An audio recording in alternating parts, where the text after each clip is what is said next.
All right, Alex, I appreciate you having me on. Big time follower of your work and just really appreciate the opportunity to get to talk to you today. Some of the stuff that we do at Seneca Valley and the rail routes. My name's Ryan Lehmeier. I'm the offensive coordinator, quarterbacks coach at Seneca Valley High School. We are in District 7 in PA. We're a 6A school, about 45 minutes north of Pittsburgh. So the route I'm talking about today, or the wheel route, which we call rail route, and you'll kind of see why. It's something that we've used over the past couple years in our system at Seneca Valley and our prior school, and something that we incorporate a lot into the game plan every week. So I'm going to get into it and why we use them, and I think try to be really basic and just at least we try to be basic with our game planning, right? And we want to be detailed, but I think we do want some easy answers too. And I think this is a really good way every week to get that running back a touch in space. The running back's usually probably, if not one of, or the most explosive person with his hands on the ball. It's very easy to run. It's easy to throw. So it's a great day one install thing that we'll throw with all the quarterbacks down to the 7th and 8th grade. And then again, it creates more on an X's and O's, and probably, the higher you go, a matchup, that's kind of something that we look at a lot too is, can you get that running back or whoever it is matched up with second level defenders, especially the flat defenders. And that's kind of what we're going to look at throughout the film. Okay, so some of the landmarks and the techniques that we teach the running back or whoever's running this route, right? And it's 3 simple cues. The first one is we want to get width ASAP fast. We tell them, so as soon as you can, you want to get width. You're not really trying to press the line of scrimmage as much as you're trying to run for width. And we're going to turn our head and try to get our chin on our inside shoulder after our 3rd step. The landmark is the bottom of the numbers, and we're really adamant on, no matter where your initial alignment is on the field. And I'll show you, I have a couple of drawings that I can kind of show you and get you an understanding of what I mean by that. And then the last one is we want to keep our line, to allow for the back shoulder throw, and we want to be cognizant of coverage and pressure. So a lot of the times, you can do this day one and they get the feel for the route and the landmark, but then as you start going, it's why are we running this route? What coverages we like it against, and certain coverages dictate certain matchups. And so not only, is this something that, you can do day one, but it shows up, week 1 all the way, to the last game of the year.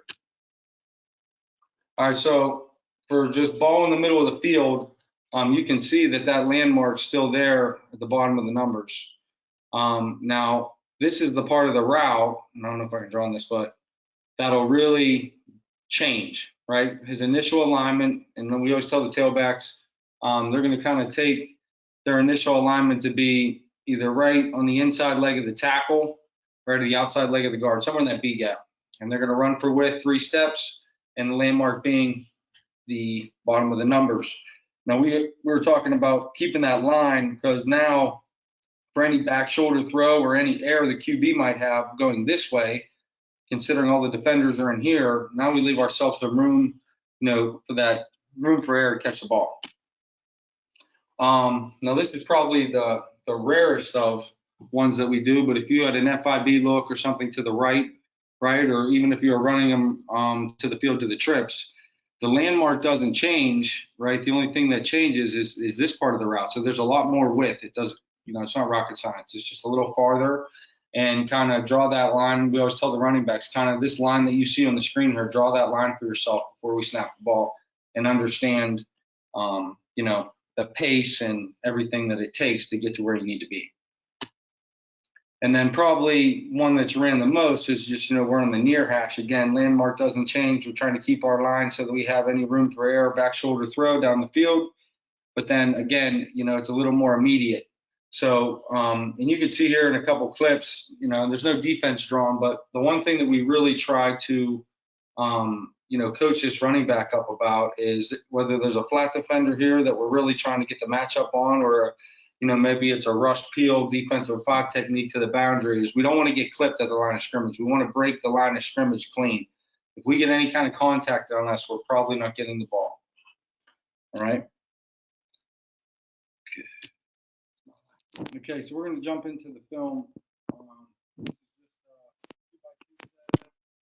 I'm going to get it paused. We talked about the flat defenders and trying to make a matchup on these second level defenders. So the rail route, the landmark's going to be right down the numbers, right down the bottom of the numbers. You can kind of see that's the pre-snap read, or the read to the to the rail route. Now, you can dress this up a bunch of different ways. Hey, Coach. I can't even hear you. Okay. Something, I don't know if you're hitting something or if you're moving around a lot. I can't tell, but it's all of a sudden just started going really high in and out. Okay. I'll try again. Can you just give me a sound test? Just say hi, this is, just give me your name and everything. Hey, Ryan Lehmeier, Seneca Valley High School. Okay, yeah, that was perfect. Better?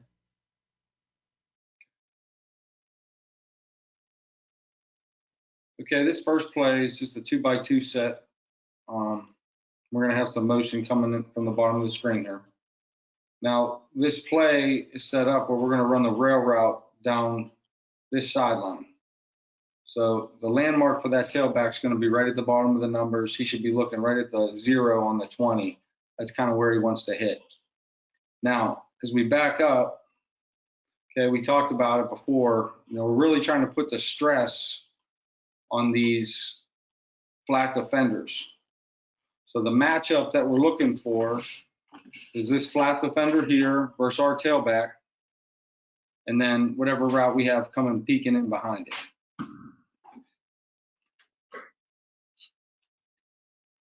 So as you can see, right, we tried to put a little stress on them. So all we're doing is flushing the corner out with the dig route. Now we're giving that flat defender an immediate high-low.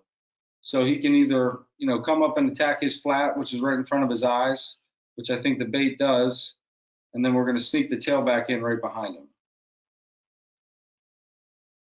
Back it up one more time. So again, this is just, a 10 personnel set. It's a wide receiver coming in motion. Right, that's our tailback. Kid's about 5'10", 200 pounds. Right, so you can get a kid out in space, good hands. Right, and now you can get that 200-pounder the ball, 10 yards down the field, where all the 160-pounders sit. Now, if we had a better ball and we kept him on his feet, it would probably end up a little better. But you can see that the stress that we're putting on the flat defender, and with the motion, it kind of happens relatively fast. So one more time. I think the quarterback does a really good job of getting his eyes on the flat defender right now and kind of seeing this develop where, the route he wants to hit is about to run right past him. Okay, and we're kind of just reading the body language of the flat defender.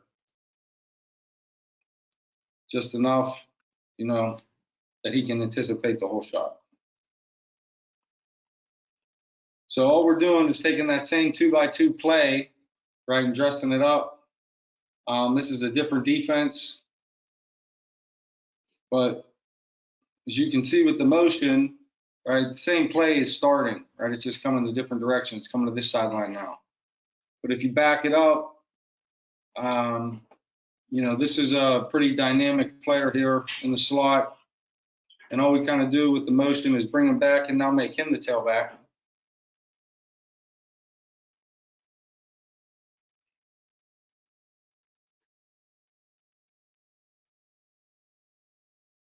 We're going to make the same throw and now get the hands into someone that has a little more speed, right, by doing the same thing.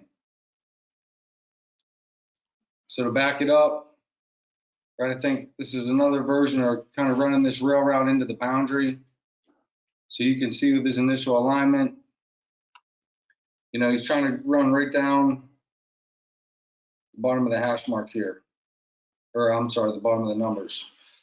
Let's kind of get our eyes on this read again. Again, we're trying to, you know, create the conflict on the flat defender. You can see with the motion that he showed up just late.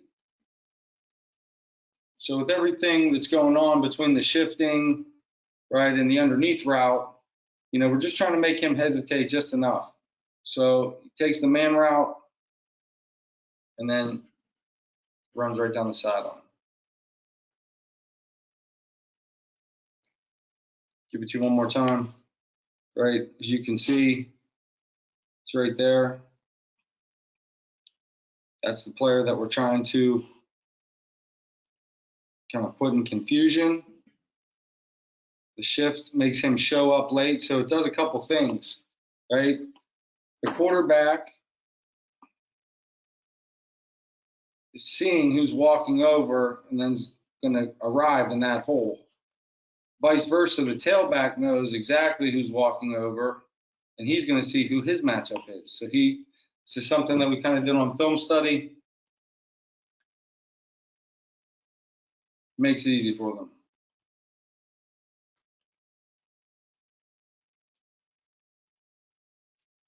I think I have this, it's the same play, but from the back view now. This is the initial person that we're trying to get in the flat. So the more we can move around and change the picture on him before we snap the ball, and the less easy we can make him, you know, that's the matchup we were looking for.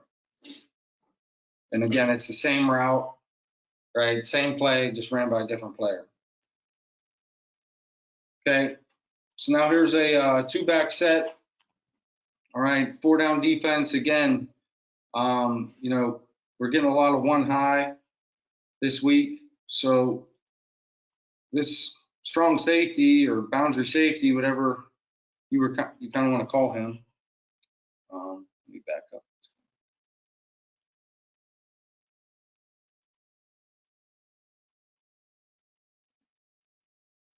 He was the read, so he's going to be the one that we're trying to put the rail route on. So the first back, his landmark's going to be up the bottom of the numbers. Similar concept now, but we just put the both backs in the backfield already, right? Here comes the dig and or post. Here comes the rail. And there was the swing. Well, if you see before the snap, it's kind of just, sometimes it plays out just perfect.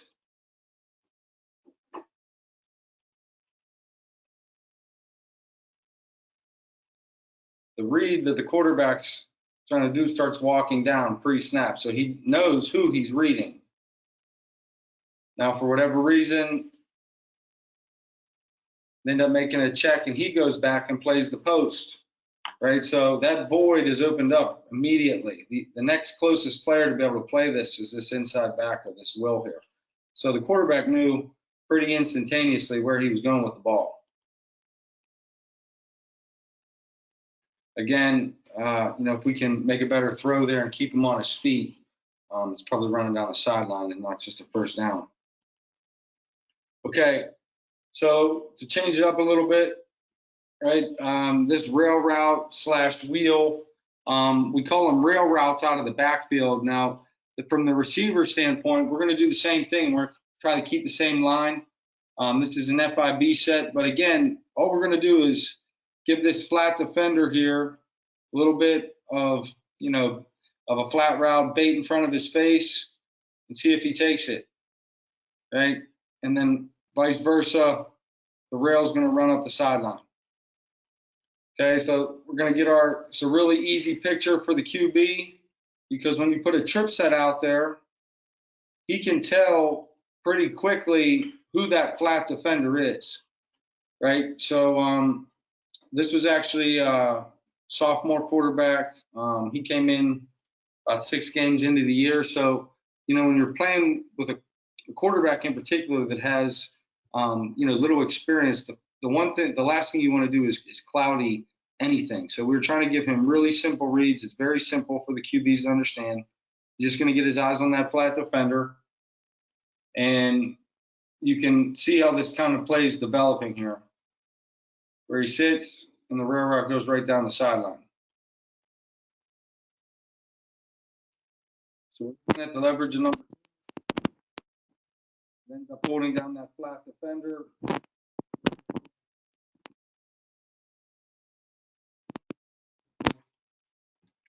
That are different compared to when you throw these from the backfield.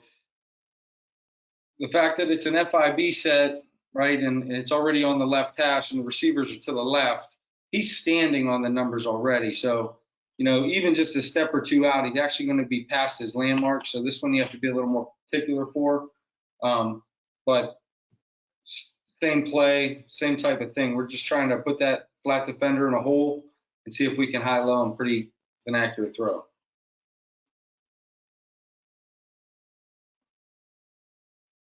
Okay, here it is. The back's now into the boundary. So again, the landmark's not going to change, right? He's going to try to get down to the bottom of the numbers here. He's aiming for right at the bottom of the 3.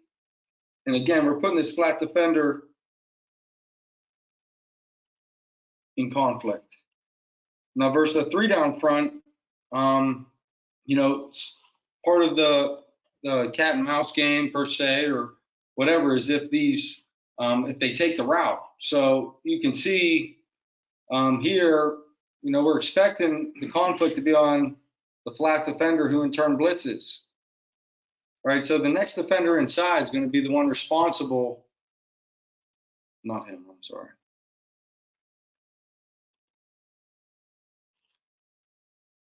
The next defender inside is going to be the one running with the rail route. So whenever you know, put some progression reads in for the quarterback and you incorporate these early in the progression, and this is a dynamic player, oftentimes it's going to open somebody else up. So not only do we use these because we want to, you know, throw the rail routes for touchdowns, but also, you know, what it does, and it pulls a lot of defenders for width, and it opens some things up in the pass game for us.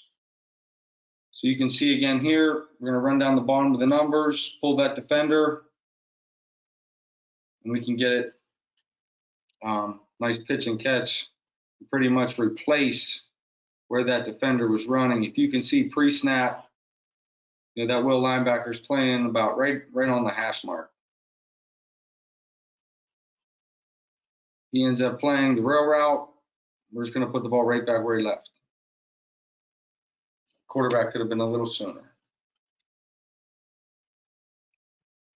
Okay, well, I think depending on, again, the players you have, the matchups you may have, right? If you looked at that one slide earlier, you know, we talked about running the rail route from the opposite hash. So, you know, the trajectory is different, but the landmark isn't. So he's going to try to get it all the way down here, right?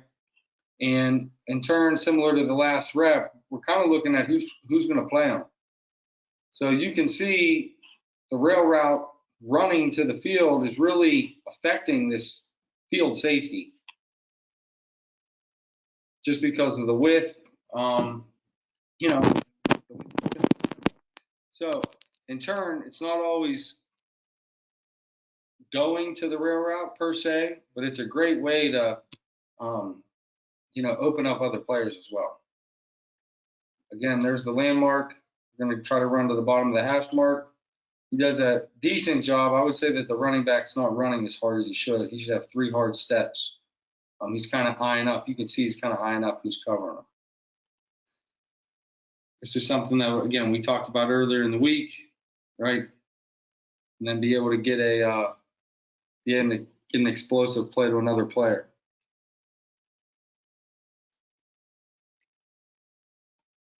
All right, I think this is the last one I have for you. Okay, so all we're doing here is we're starting a quad set. Instead of putting the running back in the backfield or the motion, you know, to the backfield, now we're just going to motion him from the 4th receiver spot, and then he's just going to get into his route. And he got his landmark. Again, you can see that the motion what have you, is going to attract the attention of the flat defender to the boundary. It's going to create a lot of horizontal width. And again, we're able to open up another defender or another receiver, kind of off of that because of what it did to distort the defense initially.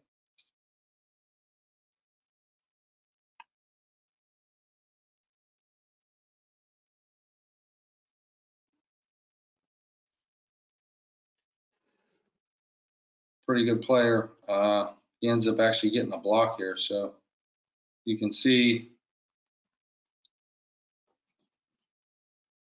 quarterback's going to read it right now. He feels the flat defender leave, right? So again, if it's not him, it's probably,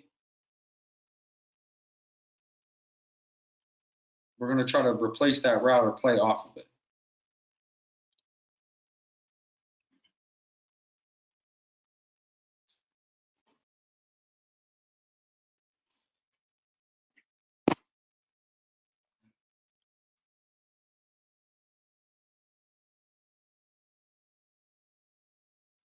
We would do it, I would say the majority of our 5-man protection pass game, it's going to be in there in some capacity, whether it's like a number 2 receiver. I thought, like the post bubble wheel, we're either doing it like this clip here, or we're doing it from the backfield. I'd say, we're probably running it 5 to 6 times a game, 2 to 3 a quarter. It's kind of what we're shooting for throwing the ball.